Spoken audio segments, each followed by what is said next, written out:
hear a little bit from Ylli and his dream team about what the Special Competitive Studies Project is and what they've been doing. But I want to start with a little bit of full disclosure. I was an advisor to one part of the project, the intelligence part. So my favorite chapter is chapter 6. I want to just give a little bit of a brief set of bios and then some housekeeping rules of the road before I turn it over to Ylli to get us started. Ylli Bajraktari is the CEO of the Special Competitive Studies Project. And before that, he was executive director of the National Security Commission on Artificial Intelligence. Before that was chief of staff to our Hoover colleague, H.R. McMaster, when H.R. was the National Security Advisor. And he's held a variety of leadership roles for former Deputy Secretary of Defense, Bob Work, and served as special assistant for the chairman of the Joint Chiefs of Staff, General Dempsey. With him here is Dr. Seth Center, who is a senior advisor to SCSP, and he previously was director for National Security Strategy and History on the NSC. We also have with him Rama Aluru, thank you, who's the senior director for Society and Intellectual Property at the project, focusing on AI governance and emerging technology. She was before director of research and analysis at the National Security Commission for AI, focused on AI, responsible AI, and IP. And she's had a long career in U.S. patent, trademark, IP issues as a lawyer. And finally, we have it's a family business, apparently, national security in the Bajraktari family. Ylli Bajraktari, previously senior fellow in the Office of Net Assessments in the Department of Defense. For those of you who don't know ONA, it may be the most important Pentagon organization you haven't heard about. Before that, he was Deputy Chief of Staff for Policy to Secretary of Defense Ash Carter, also her colleague. And he's held a number of positions dealing with U.S. policy toward Iran at the Defense Department and the NSC. Let me just say a word of housekeeping. We're going to have some framing questions just to level set. If you have a question or a comment, want to jump into the discussion, raise your hand. I'll do my best to take a list. If you're joining us on Zoom, you can use your raise hand feature on the Zoom. And Ashel and Alex will make sure that I don't forget the Zoom folks joining us here today. So get your questions ready. And Ylli, over to you. Thanks, Amy. Hi, good afternoon, everybody. And thank you, Amy, for everything you have done to support us back in the AI Commission days and now with SCSP.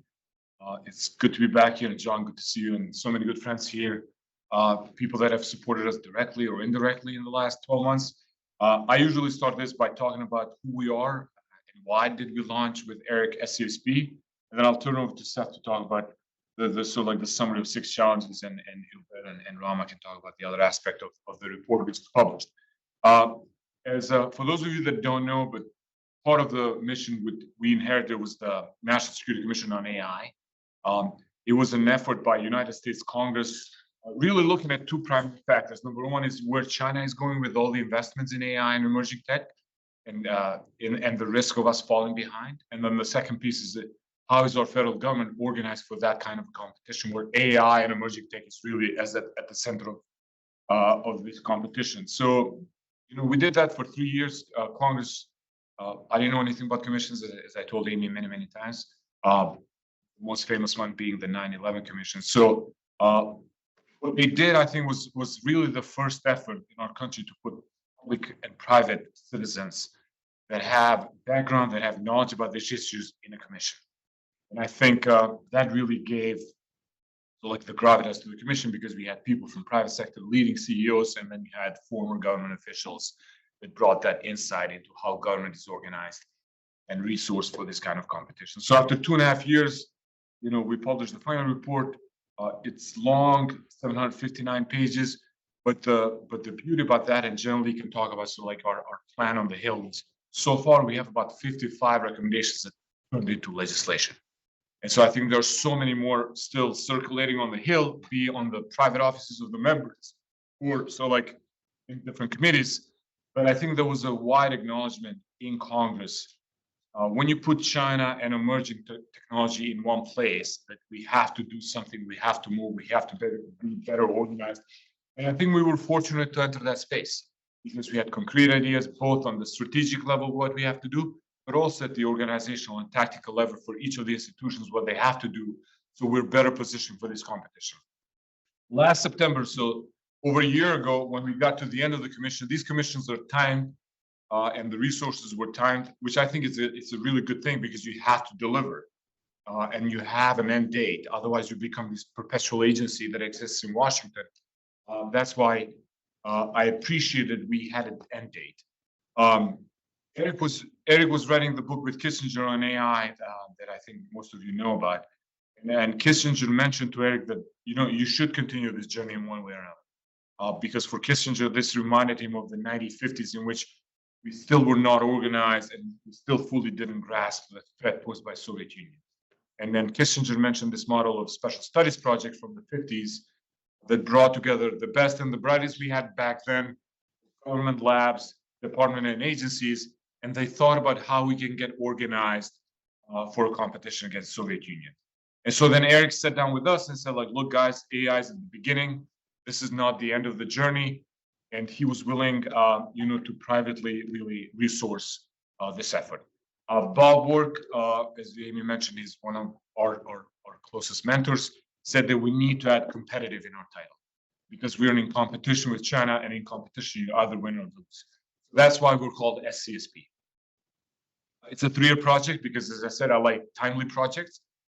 So we live until March of 2025. I think we just finished our first year effort, which Seth can talk a little bit more about the approach we took, why we thought the time frame that we're focused on 2025, 2030 is the most critical time frame, decade.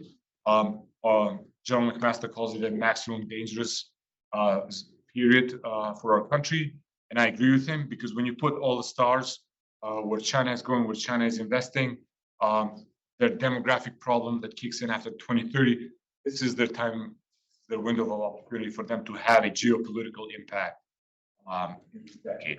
So I'll stop there. The other purpose that I told Amy that I usually go on campuses to talk about this is, number one, is really to share what we're doing. We have an amazing team in Washington. Most of us served in the United States government, and we can talk about that also if you guys are interested. I don't think there's a higher mission in life than serving in United States government. I worked in the Pentagon for 11 years, but we also recruit interns. So if you're interested in working with us, serving or doing some kind of research, I mean, John is helping us with his Gordian Knot project. But if you guys have any ideas, we're open. I mean, we have, as I said, we have a tremendous team, 6 teams. We have a foreign policy team, intel team that Amy has been super helpful as an advisor, defense team, economy team, society team, and platforms team. And I can talk about all these teams, but I don't want to waste time talking about how we're internally organized. Happy to schedule separate conversation with students that are interested in any of these opportunities. Over to you, sir. Most importantly, our internships are paid. Yes, compared to the With that. to the AI Commission, which, Christy, where's Christy? Christy started with us as an unpaid intern with the AI Commission. Great. So every national security problem is a puzzle, and every puzzle has a solution.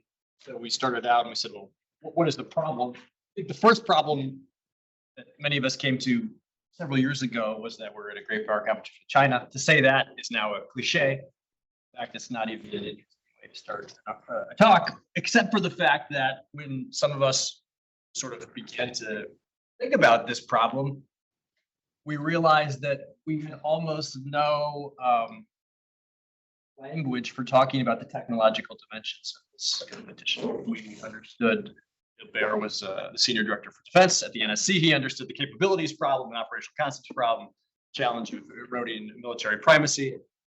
Many of us sort of understood the ideological challenge posed by the Chinese Communist Party. Almost none of us thought about the intersection of technology and national security in a larger system. And so out of the AI Commission, we realized not only is this an AI problem, there's a whole suite of technology, which all of us now know. And then what is the interesting puzzle here? Well, the United States is this extraordinarily innovative country. It has extraordinarily powerful, the largest companies in the world of technology, the best universities, still a talent magnet, despite what's happened over the past several years. And yet on the key critical technology areas that have defined the past 3 or 4 years, we keep getting surprised strategically. In artificial intelligence, China had a national AI strategy 5 years before we even started thinking about one at a national level. And our solution was a commission. A commission is not actually a national strategy. It's the beginning of getting the government organized to have a national strategy. Data point 1. Data point 2, 5G. Somewhere around 2019, sort of began to realize that the Huawei challenge was more than an economic challenge to American telcos. This was a fundamental challenge to the way data flows, control the platforms that rest atop that data. And if the United States needed control of this globally and its allies and partners, then we're in a really wicked strategic position. And yet we had no alternative. And so our solution was essentially to send a bunch of foreign services officers out with no game plan other than to warn of the danger of Huawei, no exportable alternative, no technological alternative, no private company, American-backed at least, that could help, and a series of financial instruments that were really inadequate to incentivizing. So data point 2. Data point 3 is the one that all of us are now familiar with, which is the microelectronics challenge. How is it that 98% of the critical defense components for chips that come out of that the Pentagon needs, are within a triangle that's basically 120 miles within China's orbit? We all know that that problem exists now.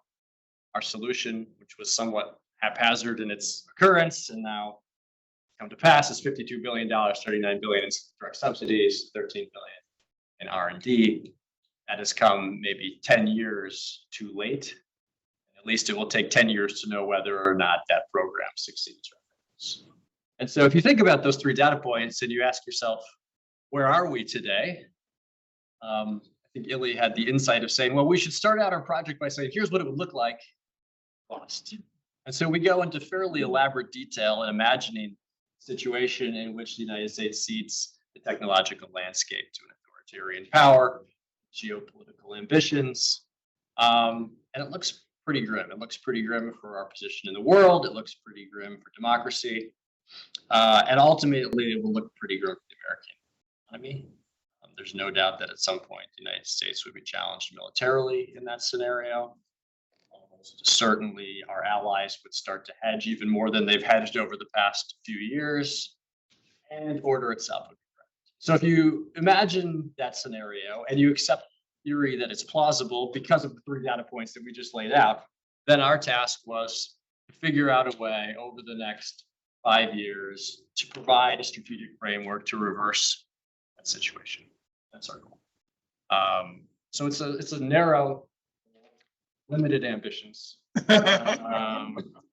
and only people as hubristic as us could think we should provide a solution to it. So what we realized was, look, there is not going to be a single answer. There's not a single public policy solution. There's not a single subsidy for a single technology. There's not a single military operational concept. There's not a single governance solution that's going to fix this problem. But we need to look at this comprehensively, holistically, across military, foreign policy, and societal issues. And so we basically framed 6 big questions. We said, if we can solve these big questions, we will be in a better position for 5 years to address what we think is a really serious problem. The first one is very basic. How do you know what the next 5G or next microelectronics technology is going to be? What are the diagnostics? And if we even are able to identify what that next technology is, who are the key players that you would need at a national level to make sure we're not in a position either of strategic dependency or simply ceding leadership at the frontiers of innovation? Our argument very simply is that there is a new geometry of innovation. So if you just replayed the Cold War playbook of spending more federal money on R&D, it's not going to get us to where we need to be, which is why we believe there's such a strong private sector and venture component to this, and bringing them into national security orbit is important. Second issue, which dovetails much more closely with the chips issue, is what are the kinds of industrial economic inputs you would need to sustain a industrial, techno-industrial base to enable yourself to build the capabilities once you've decided. And very simply, we call for a new techno-industrial strategy. Our hypothesis is that the CHIPS Act should be the first, not the last effort in industrial strategy of this era. Our goal, obviously, is to help make sure that the implementation is a success, so it is not the last effort in techno-industrial strategy. And we lay out what we think the core elements of that strategy are. Third, which is the area that Rama has immersed herself in, is at the nexus of technology, governance, and society. There is not, I would say, not a meeting that goes by when you are not asked how we're going to govern technology responsibly. And I'll have Rama come back to that in just a minute. The underlying logic of that within a strategic report is, of course, that if we can't, number one, convince the American people that these technologies are good for them, good for society, and good for their economy, we will do one of two things. One, go hightail into a regulatory framework which stifles innovation, at least it's a more strategic position. Or two, we simply go down the road that we've been going on, which is a totally ungoverned set of technological space. And that obviously has led us into the sort of technological pessimism that we would. Then we move in, if those are the first three components of our strategic framework, the next three are much more traditional: a military component, a foreign policy component, intelligence component. How do you, one, actually utilize all the technological advantages we have for defense, foreign policy purposes? How do you extend our domestic industrial agenda or domestic technology agenda to an allies and partners agenda? And this is a wicked problem because it runs headlong into charges that the United States is protectionist. As we invest more and more federal dollars in promoting American industry, there's a creeping suspicion of our closest allies that what we're doing is not part of the larger strategic logic, it's part of a narrow commercial logic. And so this is quite a challenging problem. It's equally challenging in the governance space, as all of us know, as we insist that there is some happy medium between regulation and innovation that can be found that does not involve top-down regulation. So it puts us crosswise with our allies pretty consistently across the board, particularly in AI, but I think increasingly in other agendas too. And then on the defense part, Ylli can go into our operational concept. The idea is essentially that as these technologies come online, it changes the character of war. The operational challenges the United States military facing are growing. China's military capabilities are increasing, and so the likelihood of really a serious military problem are approaching. Same logic applies to defense. We're awash in data, open source data. Same. Brilliant. Intel on the intelligence. Sorry, I apologize because I know it is your passion.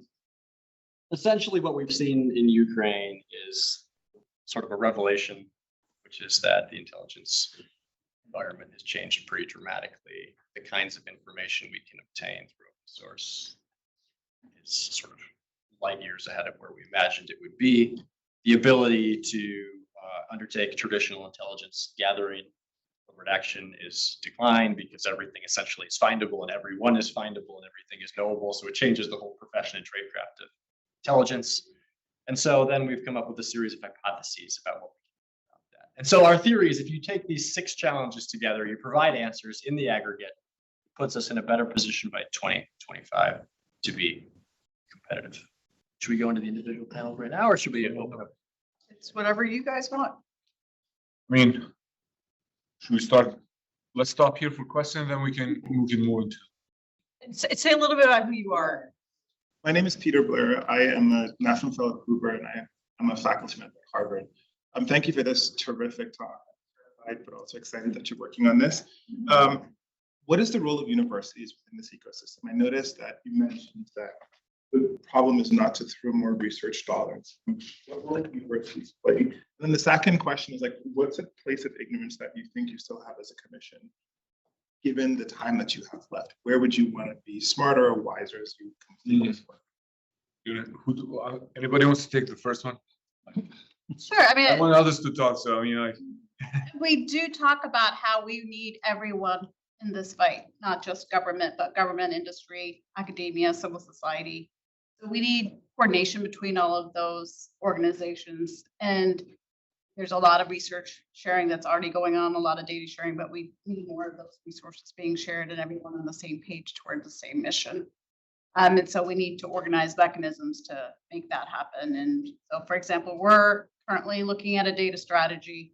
What would it look like for the government to be able to catalyze some of these mechanisms?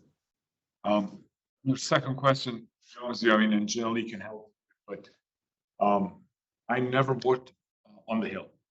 And so that was my blind spot. So we had team members here who really encouraged us to do a lot of educational, spend a lot of time with members of Congress, with staffers. We had about 300 engagements in about 3 years with 300 different staff, 8 hearings, 3 classified. And you see one of your ideas that it gets passed, the title is the same, but the content is completely different. And you go like, but what happened there? Because as a non-Hill person, you would think like, we all agree this recommendation really would push us forward. But sometimes like, when you don't have that background, you don't understand the political environment, the compromises that these ideas have to go through just to get passed, let alone how many don't get passed. So look at what the CHIPS Act, it took us 2 years. I think we all agreed. There was nobody that I think disagreed with the CHIPS Act. And it's still accepted. It was fast if you look at the political environment, everything else going on around us. So, and so Eric has this one line. He says that China moves at the technology speed, how they identify, resource, and execute, and we're still stuck in that Washington speed, which like you have a great idea, the execution and the resources really take much longer.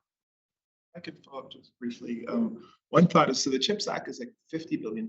That's peanuts, right? In the sense, like that's equivalent to the Harvard endowment. And so like on a practical level, like maybe like one way that I'm thinking of, I'm hearing you speak, at least I see 2 potential concerns that I have. One is that universities are very skeptical of the national security apparatus. Like just at Harvard, we only recently ROTC since I've been there. I wasn't there when I was a student. And so I think that there's a lot of work that has to be done in terms of sensitizing universities, especially university faculty, to this threat that exists and the need for us to be a part of the conversation to rebuild that trust. I think that that is ground zero for getting folks to research in that, because so many people are skeptical of doing defense-related research, and this is a huge break. The second thing too is on the investment side with something like CHIPS, thinking about how can you put together teams of private sector actors, including universities, who might fund these kinds of innovation. Like if you went to Harvard, held out the pail and say, hey, would you throw in like $5 billion? Would you do this so that we can develop some foundries? While the government is still dragging its feet, we can get like multilateral private sector folks doing this. We can also have some oversight from the ethics standpoint.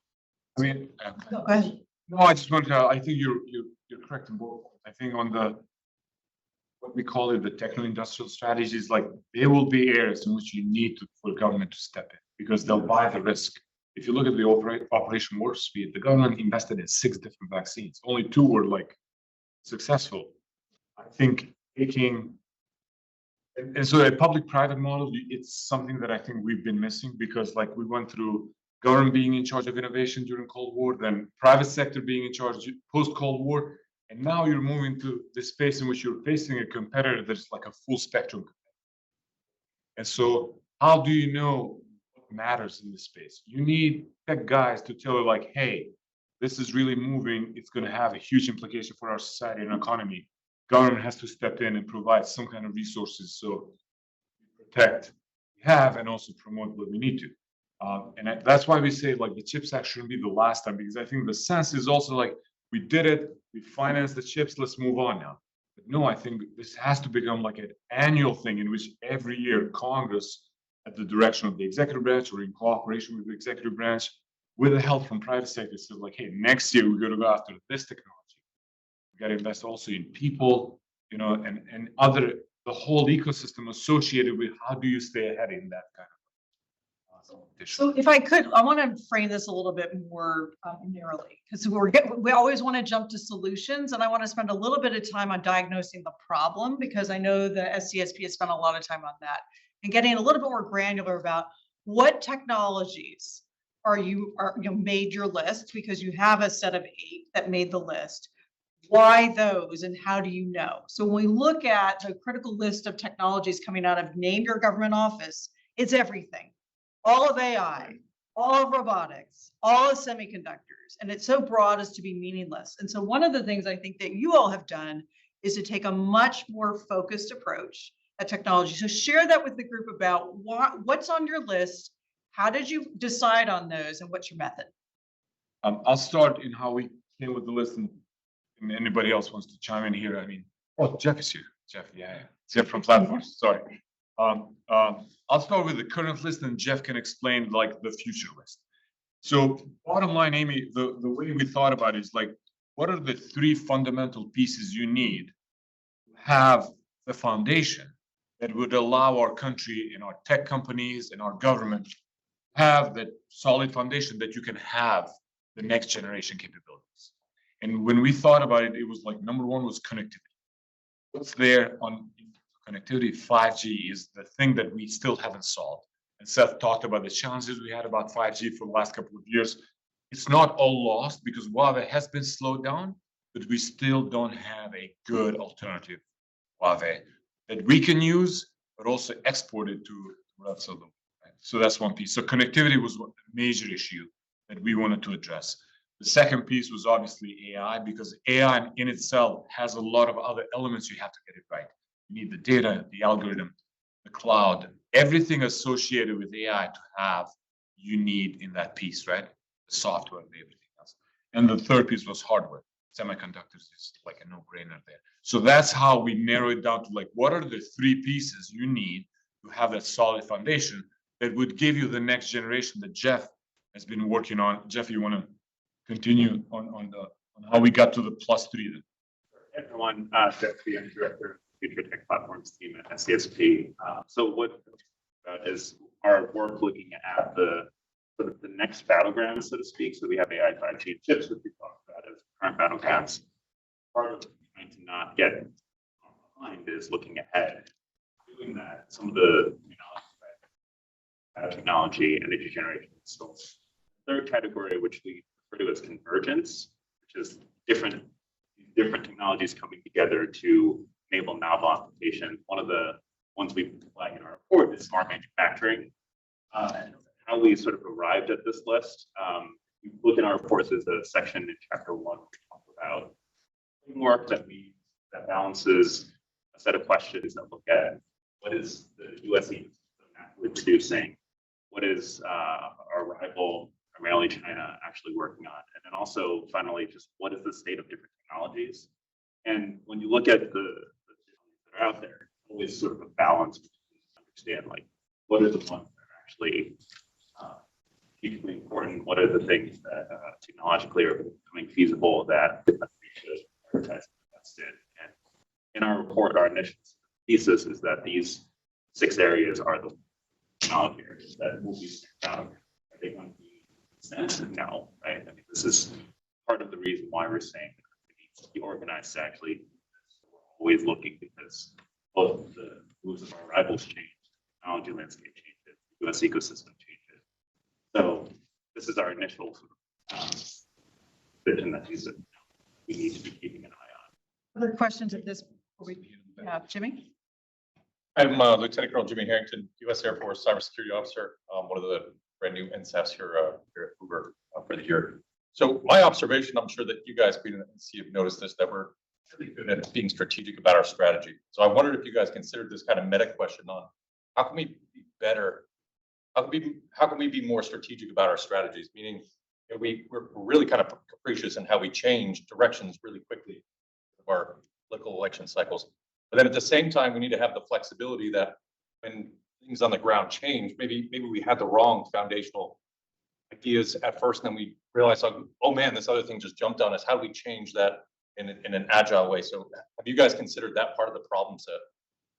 As somebody who served at the Obama NSC, the Trump NSC, and have helped this current team, I'd like to think that strategic continuity actually is far more salient than change. It's just text change. We'll see tomorrow when the NSS comes out whether strategic continuity is a all factor. I think for our project and the technology questions, I think you're exactly right though. that, well, first of all, we didn't have strategy at all 5 years ago on tech at the intersection of tech and national security. And now the question is, we do have momentum, we have bipartisan momentum. I think actually the CHIPS Act is a classic case of bipartisanship and presumption that this will continue into the future. Organizationally, though, the question is who carries these ideas forward, who doesn't change the technology list from year to year, who provides the intellectual continuity. And the thesis that we've been promoting is this has to be, and this isn't novel, it's pretty basic if you understand how government works. You need somebody, the White House level, who provides a sense of continuity to look at these problems, to use this evaluative framework that Jeff just talked about, and make sure that resourcing decisions are made year to year. And so what we promote is something called the Technology Competitiveness Council, which essentially the analog would be at the beginning of the Cold War. You could write another chapter in your this. It too will be flawed by design. The argument is, look, at the beginning of the Cold War, we faced a novel set of national security challenges through the National Security Act, we created NSC. At the end of the Cold War, with the presumption that international economic issues are going to recreate the national economy. If we assume that the intersection of technology and strategy is going to be a future challenge, then you need something that validates that. Now, if you said who was in charge of technology competition, the U.S. government, you would say anybody.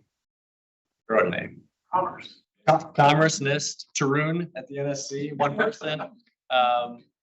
So the argument would be you need somebody who's anointed, senior leadership, structural to carry the economy. Actually, much more optimistic about a lot of this at the strategic level. But I think we don't have the structure in place, but I do think we have the right. The government has the right. The government's here to help. I know. Nice that you're so pessimistic. But I mean, like, if you have ideas, I mean, we're certainly. I don't think I consider myself an optimist or a pessimist. It's more of a realist on the grounds. I mean, I think the way to think about it is, so you have on the margins, you have national security issues, which unfortunately, for better or worse, have become partisan. So Homeland Security, for whatever reason, has become a little bit partisan. Climate change on this side has become partisan, right? And so as parties change, the allocation of interest in those two issues will change. I don't think at the intersection of technology competition with China, you're going to see that swing. So I think there's going to be far more continuity in these issues. And in part, Ylli's team is designed to help make sure there is some intellectual continuity outside of government to be the blob, the tech blob.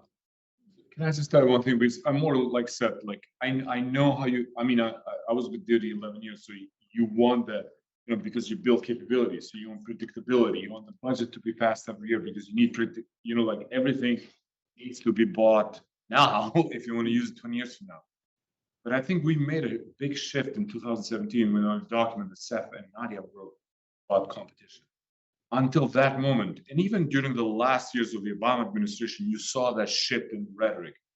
Competition now, most of the speeches that Ylli Bajraktari work for Ash Carter or I work for Bob Ward were like you can back see in 15 and 16 the rhetoric shift, because I think that was the big realization. Like, oh guys, this is not the China we all wanted.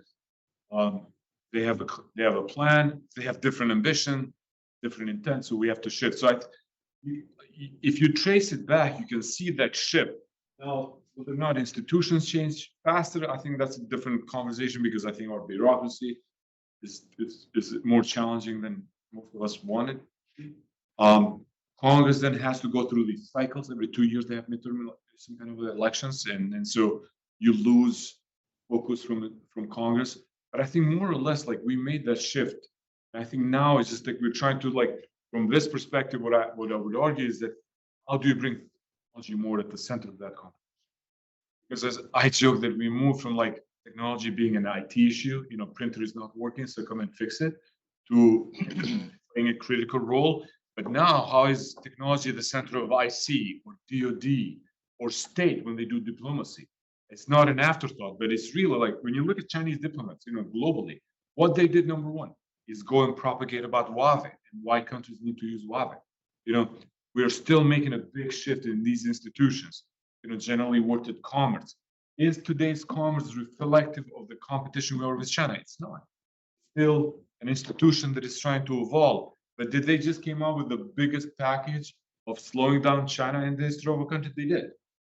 So it's a 2-step forward, maybe 1 step backward. I'm an optimist, like Seth, but I think, have to keep doing it. Not stop. Ylli, let me push on that a little bit. Who's we? You always push. With love. Yes, yes. With love. Who's we, right? So you mentioned that the view of competition changed in the government several years ago. I'm going to channel my inner John Taylor, which is that, well, what about the private sector? Yeah. Because the view of the government. Economics. So the view in the Valley changed more slowly than the view in Washington, right? So talk a little bit more about the private sector component of this dimension. And because the theory of the case so far is we in the government need to have a strategy, we need to implement more. But that doesn't work if the private sector is not with you. So talk a little bit more about that and what you're seeing with respect to private sector views of innovation and what you think needs to happen Yeah, I thought there. Did you get it okay, John? you told me this is going to be an easy conversation. No pushback. I mean, look, I'm going to talk from my experience, having dealt with private sector people during the AI Commission days.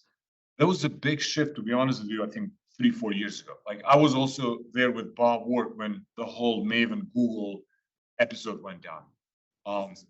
Just so everyone knows what that is, can you? So, Maven was the first Pathfinder project inside the Department of Defense that was with the purpose of using AI for image recognition. Some basic things that, private sector has been doing for many, many years. But because, there was a petition inside Google that Google should not, Chris is here too, Chris is in the back. This has more scars than I do. But there was a petition inside Google that Google should not be doing any work with DoD. And then ultimately, those concerns were raised at the top, and Google decided they're not going to help DoD with Maven. And so that was, what was this, 15, 16, I believe. But the narrative started to change, Amy. Like, when you think about our private sector companies now working with DoD, all of them now are working with DoD. I can tell you the day Google went out, they had 20 other companies that came forward to DoD and said, like, hey, we'll help you out on this one. Is Google now working with DoD? Yes, they are. I mean, the Google Cloud CEO came out and said, like, they'll do everything possible to help our men and women in uniform. Amazon CEO. And so I think that has been a narrative shift also among private sector. And I think China contributed a little bit there. I think once private sector people saw the treatment of minorities in China and how China uses their technologies against minorities was a wake-up call for a lot of techies.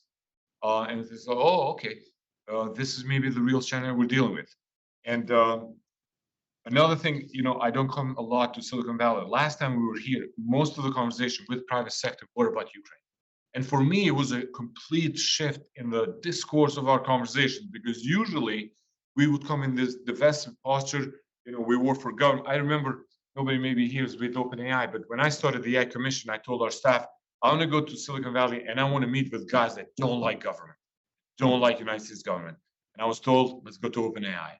So I remember the first meeting I had with Sam and Jack, and we're really friends now, and they talk at our conferences. Their body language was just like this. Remember, you were there with me. And they kept telling me some like websites that, we launched some nukes somewhere. I was like, guys, why are you reading these conspiracy theories? It doesn't exist. But my point is, I think the narrative has changed also in Silicon. You look at our companies, they're all doing business with government. I was part of the commission that had 3 biggest CEOs of our biggest companies serving. And I can tell you all our meetings are public because we were taken to court. Story. And then you can see in those conversations, the recommendations the staff put forward, which I thought were pretty aggressive about, our policies on export controls with China and all these things. The private sector people were like, no, we got to move faster because they're catching up. And these are on the record. This is not something like making up, but like, I think there's a shift in narrative. Maybe it's not as fast as we all wanted. I think Ukraine and Russia war against Ukraine really showcased that, the war is not part of the past. It can happen still in 2022 in the middle of Europe because an authoritarian regime, whatever reasons, decided to invade another country in Europe and change completely the political landscape. We saw what China did around Taiwan after Nancy Pelosi's visit. My biggest concern about China's operations against Taiwan is that we shouldn't become immune. What they did with the flights around Taiwan, it's not normal. No country does that to another sovereign country, territory in this case. I'm no longer in government, I see. But my point is that is the Chinese way of making us so immune that we don't react. And we should react. We should have a strong reaction to what they're doing in and around Taiwan after the Pelosi visit. But long story, I think the narrative is changing. I think the dynamics have changed. We have a tremendous relationship we had it during the AI Commission. We had about 300 engagements with people from private sector, people helping us, with whatever they could. And now that we're outside of government, I think the relationship is even stronger. But I'm an optimist by nature. Maybe if I may, Amy, just two additional data points I would add. I think if you look at the public sentiment in the U.S., I think that has shifted considerably. COVID obviously played a big role in that. But I think if you look at how the Chinese government is viewed now in the U.S., that's changing. Secondly, just before joining SCSP and after I left the government, I spent about 2.5 years working for a Wall Street investment bank. And initially the sentiment was that China was very much an opportunity for investments. But as I was leaving, I would say the last part of 2021 and early part of 2022, even there, I would say the tone and the perceptions were beginning to change. That I think more and more people in Taiwan and the uncertainties associated with Taiwan, particularly in the aftermath of Ukraine, they look at the sort of the actions that China was taking against their own tech companies, against their tutoring sections, against their online platforms, and how that was making China more unpredictable as both the government as a political actor and an investment environment. So I think even that sort of bastion that was that heretofore has had a sort of fairly positive view of the opportunities that China has to offer as a market was beginning to change. So I think to Ylli's point, I would just add, in addition to Silicon Valley, I think the public sentiment is changing, and also the attitude in the private sector in terms of the investment community is beginning to change. I want to make sure we open it up to questions from more folks in the room and on Zoom. So if you have a question, just raise your hand. Otherwise, I can go at Ylli all day. I want to go to some other people first. So Henry, introduce yourself. Henry Brown, statistician, also part of the NSAP program. I'm looking at this from a military perspective. Time in Iraq and Afghanistan. And one of the areas that you said, number 3, was the government technology. Acceptance from American people, having them understand it's good for society. That's great, but my concern is how do we look at our adversaries, because they're not going to follow the same rules, regulations that we have. And one of the Taliban leaders stated recently how Americans, when we fight in war, we fight with one arm tied behind our back. My concern as we look at governance, that we don't put one arm behind our back. Try to give us, at least the military operations, 11 rank limits that we can do operations. So trying to manage the governments, the Geneva Convention, all those rules, but in battle, our enemy's not going to fight. So I just want to hear your thoughts. So I'm with you, but I'll leave Rama and Ylli to talk about this issue, because we spent a lot of time on lethal autonomous weapon systems and all the conversation around this issue, because it has people feeling strong on both sides of this. So I'll leave the defense side to Bear, but on the American governance side, I mean, Seth refers to this cliche tech competition with our adversaries, and it is democracy versus autocracy, right? So there's challenges domestically with democracy, polarization, disinformation, as well as outwardly with not wanting democratic values represented in our digital global infrastructure. We have, there are different national interests, varying national interests like competition, innovation, economy, national security, and we also want to uphold our democratic ideals. We are never going to not adhere to our democratic ideals. So how do we balance all of those different interests? We have to take a very informed approach and where we're going to make the trade-offs. So we have proposed 4 governance principles in our mid-decades report. And the first one is governing by AI use and sector. That's been a very successful way of governing in America, is through our sectors. We need to empower these regulators because they were in a non-AI digital era. And then high-risk use cases. We can't govern everything. So we need to focus on governing the high-risk use cases, which also aligns with our EU partners. They also take a risk-based approach. So that's definitely a commonality there. And to complement these regulatory mechanisms, we need a and resilient non-governance mechanism ecosystem. We have many of those like self-governance, accountability, recourse, advocacy. And so we need to make sure that we are not only leveraging that, but incentivizing those mechanisms as well.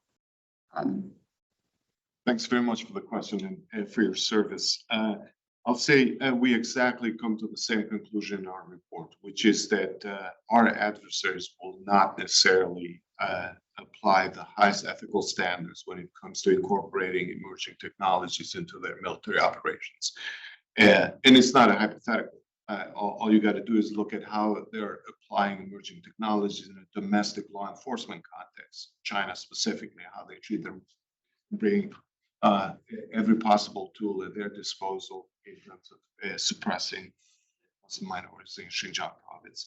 Secondly, China has heretofore not published a single document that says how they're going to be utilizing these emerging technologies in their military. Contrast that with the U.S., at least since 2015 onwards, had at least 3 strategic documents promulgated by DoD that speaks to this issue in terms of how these capabilities will be governed with respect to military operations. So we come from, in our report, at least in this report, we come at it from sort of an unapologetic angle to it, that we have a system in place where every new weapon system at DoD undergoes considerable, legal, ethical, and other review, technological review. All new capabilities go to the highest levels of the department for approval before they are applied on the battlefield. So I think part of this is for us to convey that we have systems in place that we should have confidence in, that will allow us to incorporate emerging technologies into military operations and do it in a responsible fashion and consistent with laws of armed conflict and consistent with international conventions. Now, in the next iteration, I think one thing we want to focus on is to disabuse a bit folks of this notion that you can have man in the loop on everything, particularly when it comes to AI and some of these emerging technologies. It's just that's a recipe for defeat and not being able to take advantage and harness some of these technologies. So we want to look at how can you move in the direction of embracing more automation while sort of honoring these long-standing processes that DoD has currently. If I could follow up on that really important question from Henry. So you talked about how there are certain things we're not going to do. We're not going to match China on everything for very good reasons. On what technologies, if any, can we afford not to win? Where we should be second, not first, where we should be fast followers, not first innovators. Because so far we've talked about we have to win, we have to win, we have to win.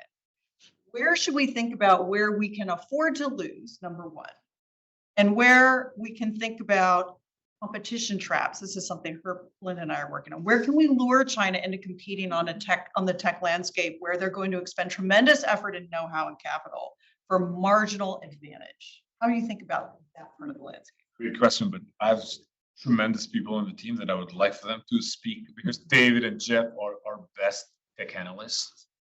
So you guys, if you want to chime in, do. If you don't, I'll say something. Right, I mean, there's so many things that TEN is doing that are strategically. I don't think. If you had to pick three things where we should be fast followers, forget this winning discussion. We should not expend our effort in our national capital and your political capital. What would be on your list? I think one I would put at the top would be surveillance technology, right? I mean, I think because we have to balance the tech doesn't, right? We're inherently going to use that over there. Right? And I think that's already the case, but I think that's obvious. Right? Like, there's probably other ones that I think about. It's always going to be a trade-off. Equations than theirs. So I think that's partially why I think this is a really important question and something we're trying to grapple with is prioritization. Right? There's a lot of different kinds of technologies out there. Which ones do we have? Which ones do we prioritize? And one difficult thing that implies is that by putting one priority over the other, that means you use the other one as less strategic. Now, I'm going to throw one out there, and I can certainly see the national security case behind it. But again, you have to put it in context of prioritization. Semiconductors are technology, global tech industry. Just to throw one out there, online gaming. There's definitely, this is not to disregard the national security implications, because there are definitely national security implications behind mobile gaming. But at the expense of all these other more strategic, deep tech, longer term technologies out there, maybe this is one where we consent. China is a huge online gaming conglomerate. They just announced a couple of days ago that they're going hard into the mergers and acquisitions. I don't know if that helps me, but I mean, look, there are people out there that think that we lost on 5G. If you look at the global 5G map, it's 70% red. It just depends, like, what are you looking specifically? Are you looking at the antennas, the routers, like which country is testing wireless systems, which country is not testing systems? I think in Africa, we have one of the pieces we had was 70% of African 4G is built on Huawei. So, I mean, it depends, like, we argue that the 5G is not lost. That's why we make this case that between now and 2025, we have one budget cycle to get, all these three battleground technologies right. AI, 5G, and chips. I think chips will move in the right direction. I think implementation will really matter how we do this. AI, I think there's a lot of interest in government now. They're doing a lot. You saw the Bill of Rights last week by the OSTP being released. Departments and agencies are moving out to utilize AI. The private sector is still leading in AI. Now, these guys, you might disagree with me, but I think on solar, we have struggled with that for many, many years. And China has been doubling down on the solar panel for many, many years, just kicking out the competition globally and primarily on our companies. I don't know if that is considered like lost. I think we say in reports solar is a lost case. What was the other one that we say did? It was solar, surveillance. Is it fintech? We call it. Which one, Jeff? We call it like they are ahead. Solar. Yeah. Oh yeah, the energy storage. So could you say something about sort of letting the private sector go more than it seems to me a lot of discussion is how to choose this technology, focus on that, do this, choose what's second rather than first. But so much of the progress you can't even predict. It's coming from this area, it's coming from all over. But is there a part of the strategy, so to speak, to just let it go? Let these firms do what they want. I mean, that's where we're getting lots of progress. I mean, I teach economics 1. each year the course changes in dramatic ways because the technology changes. So it seems there's lots going on. I don't know if you describe how you're encouraging that.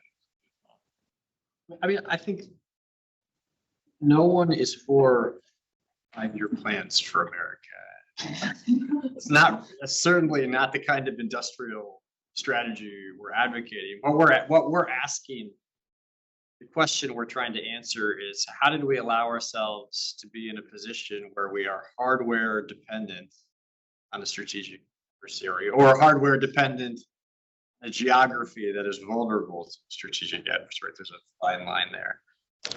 That's the basic issue, right? Because if you concede the hardware, you concede the networks, then you're going to concede the software at some point, and therefore you're going to concede the internet. If you concede the internet, you basically concede the financial system, the ideological architecture, and everything that goes with it.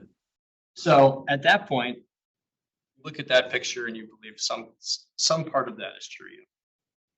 Certain parts of that are done. Then what would you need to do with federal incentives to rebuild components of that architecture in a secure way? It's different than saying we're going to prescribe every kind of innovation that we want. What we're trying, and even if you say 50 billion, for instance, is a drop in the bucket.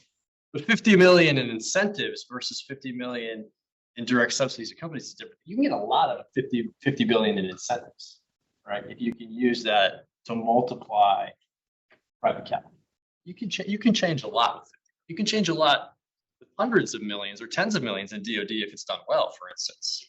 So that's the way we're. I think maybe people are rightly skeptical that the United States can do this sort of thing. On the skeptical, yeah.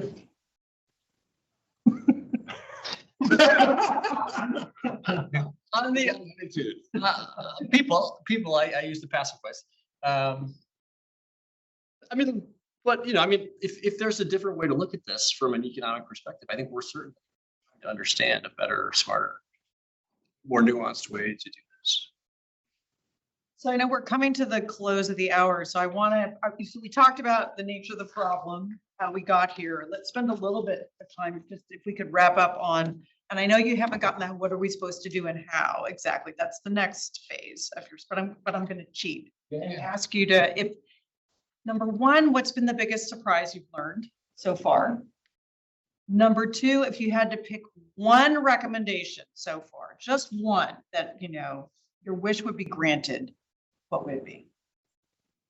On the surprise, Amy, I mean, and again, maybe because I'm an optimist, but like, there was nobody that said no to us so far in 12 months. I mean, I was surprised, but like people, I mean, Stephanie here helps us with Secretary Rice. She jumps on a call for 4 hours with us. And so that has been the sentiment of the country that we're in. We have Ben Horowitz as one of our advisors.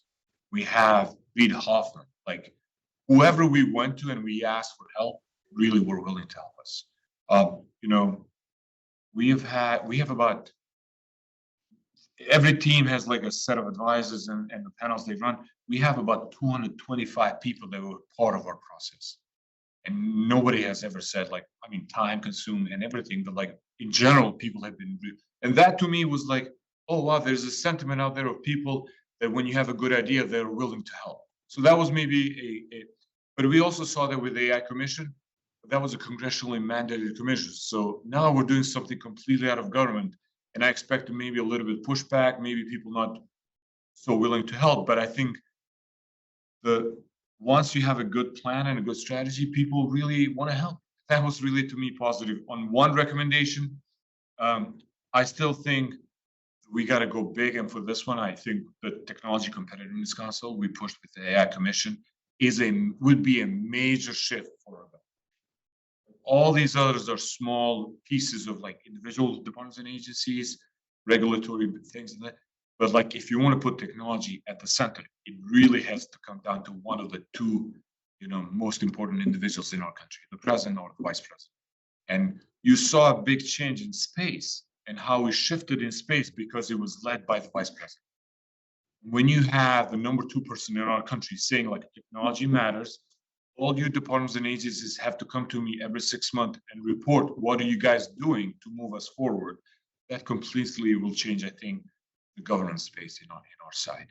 And so for me, that's still personal and passionate, because I've seen from inside the White House and outside the White House that if it doesn't come from the top down, a lot of departments and agencies will find ways to ignore what you're trying to achieve. And I think this is not the case in which you have to ignore. We have to really push it. But So coming from the society panel, I think we need federal data privacy legislation. It's the foundation for so many other issues. And it's one action that I think will really increase justified confidence by the American public in emerging tech and adoption and use. And, you know, there was a question about how to be strategic about strategies. We have to start somewhere. We have no regulatory policies, and I think that would be a great place to start us with data privacy. Anyone else? Anybody else, please, guys? Well, on behalf of all of us here, thank you so much for all the work. Thank you.